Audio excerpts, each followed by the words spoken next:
Bonjour et bienvenue sur Ludisolo, la chaîne des débutants en jeux de société moderne. Alors on se retrouve pour notre petit calendrier ludique de l'Avent. J'en profite pour remercier toutes les personnes qui ont laissé des très gentils commentaires sur les vidéos précédentes. Je vois que ce format de vidéo vous plaît et j'espère que je pourrai vous faire découvrir encore de nombreux petits jeux passionnants jusqu'à Noël. Et aujourd'hui, 6 décembre, je vais vous présenter Volto.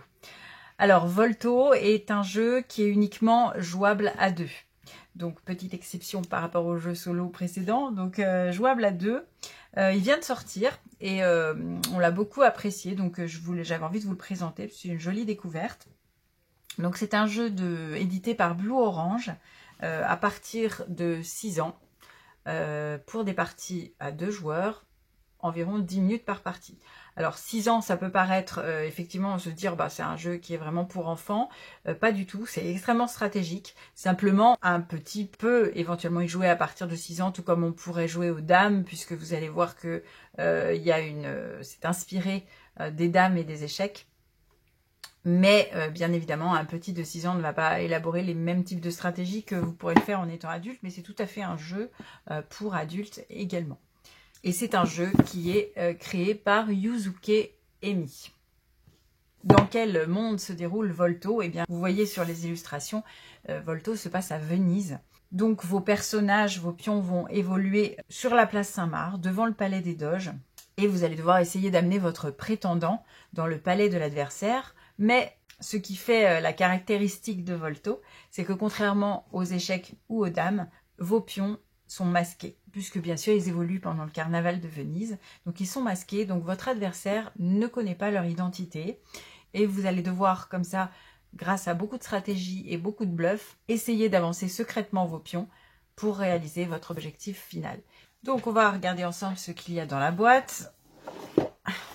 Alors, vous avez déjà la règle du jeu. Donc, la règle du jeu qui paraît un petit peu épaisse, mais parce qu'en fait, elle est dans toutes les langues. Enfin, il y a plusieurs langues. Donc, vous avez la version anglaise d'abord, la version française est en deuxième. Mais en réalité, vous avez 4 pages de feuilles à lire. Voilà, donc c'est vraiment pas long. Vous voyez, il y a juste l'explication des déplacements des pions et la façon de gagner. Ça va très très vite à expliquer. Et puis vous avez donc le jeu. Alors vous avez le plateau qui est en fait un petit tapis de néoprène, vous voyez, qui représente la place Saint-Marc et le palais des Doges. Donc très simplifié, mais malgré tout, je trouve qu'on reconnaît bien, les arcades arrondies du palais des Doges. On se voit bien à Venise avec ce petit tapis. Et puis ensuite, vous avez donc les pions, donc 10 pions par joueur, de couleurs. Vous voyez, pour l'instant, on ressemble beaucoup aux dames ou aux échecs. Et ces petits pions, en fait, donc si vous les regardez, sont tous, pour un même joueur, exactement identiques. Donc vous allez me dire, c'est pas un jeu d'échecs, c'est un jeu de dames.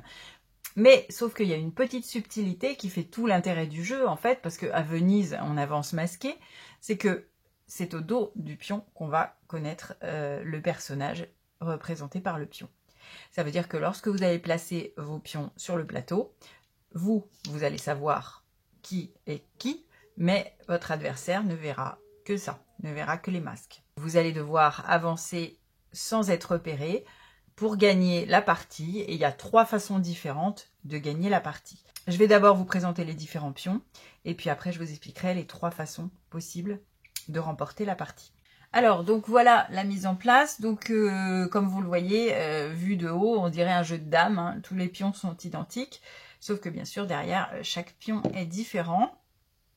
Donc, je vais vous présenter les différents personnages. Et puis, je vais vous expliquer comment ils bougent et quelles sont les 3 façons de gagner la partie. Alors, les différents personnages, donc vous avez certains qui sont en plusieurs exemplaires, d'autres qui sont seuls. Donc, vous avez déjà les nobles. Donc, vous voyez que c'est très bien fait, puisque derrière, vous avez la petite icône qui vous explique comment bouge chaque personnage. Icône que donc seul vous pouvez voir, et qui vous explique donc quel est le personnage en question. Donc, le noble ne peut avancer, vous voyez, que d'une case dans chacune des directions verticales ou horizontales. Il ne peut pas bouger en diagonale. Et il peut prendre un pion adverse. Donc, si il avance d'une case tout droit ici, il va pouvoir prendre ce pion et le sortir du jeu. Ensuite, vous avez, donc il y a 3 nobles dans les pions. Vous avez ensuite le conseiller. Donc même principe, sauf que lui, il avance d'une case dans n'importe quelle direction, mais uniquement en diagonale. Et il peut également prendre un pion s'il se retrouve sur la case du pion adverse. Vous avez ensuite le soldat. Il ne peut avancer que en ligne droite vers l'avant. Il ne peut pas aller à l'horizontale, donc uniquement en ligne droite vers l'avant, d'autant de cases qu'on le souhaite, jusqu'à ce qu'il soit bloqué par un pion adverse, ou alors jusqu'à ce qu'il prenne le pion adverse. Mais il ne peut pas sauter par-dessus. Vous avez un soldat dans le jeu.